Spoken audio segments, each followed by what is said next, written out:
Welcome back. Let's talk about the Everett, Washington area and the market report. So today is Saturday, August 5th, and let's get into the report behind the real estate transactions inside of Everett, Washington for this last July. So let's get into it right now. There's about 110,000 people that live inside of the Everett area, and this is in Snohomish County. Now, also, Everett is located to the north of Linwood, and I previously talked about Linwood in a couple of my other videos, but I want to give you an idea that this is right close to it. As well, it's also to the west of Lake Stevens, and I'm going to be doing a follow-up video after this for Lake Stevens also as well. But some of the big attractions inside of Linwood are, we have the Boeing plant up in on the Boeing Everett Highway area, as well as it's a major Navy port, just so you have an idea. And it's also one of the big suburbs that the people that either work in Seattle or they work in the Bellevue, Kirkland area actually live in. So I just wanted to give you a quick walk on. And then also, if you want, you could go to my website right here. It's just victorashley.com, and you just type in Everett, Washington right here, and it's going to pull up anything that you want to be able to actually take a look at in real time. And you can also take a look at what's available out there just so you have an idea. So now that we kind of covered what Everett is, let's actually get into the math behind it. So this year, as of yesterday, what we have available for purchase, and this is everything from a $200,000 condo up until a multi-million-dollar home, is on average, our homes out there right now are $726,000 on market for 40 days, 3 beds, 2 bath, and just under 2,000 square feet.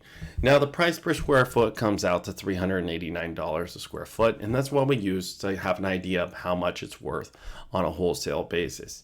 Now, I also want to get into this July versus last July for a sale over sale comparison. And I want to also take a quick moment and say this is one of the few areas that I actually saw an increase this year. So when we get into this, you're going to see an increase.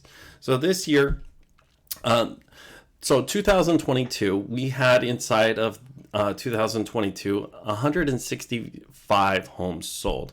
Now, on average, our price per square foot sold for $380 a square foot. And also, when we compare it to this year of what actually was sold inside of this area itself, inside of the month only of July, we had $396 a square foot, but we only had 101 homes actually sold. So what that came out to is that we only sold roughly 61% of the homes that we sold last year, we sold them this year. So we're missing about 39% of homes that were sold last year that weren't sold this year statistically. So our run rate's actually pretty low. But I did also want to point out, because I did actually note this earlier in the video, but this is actually one of the few areas that when I actually did this analysis, it actually went up this last year. So from this year to last year, it's actually gone up approximately $28,000 on the equity side of things. Now, again, like I said, our homes are actually, we've only sold, 61% of the homes this year that we sold last year. Well, also, because of that, it increased our actual inventory value. So inventory went down, but the value of the inventory went up. Now, if you were to turn around and say, hey, Victor, I want to buy that house, I want to rent out that house instead of buy it right now.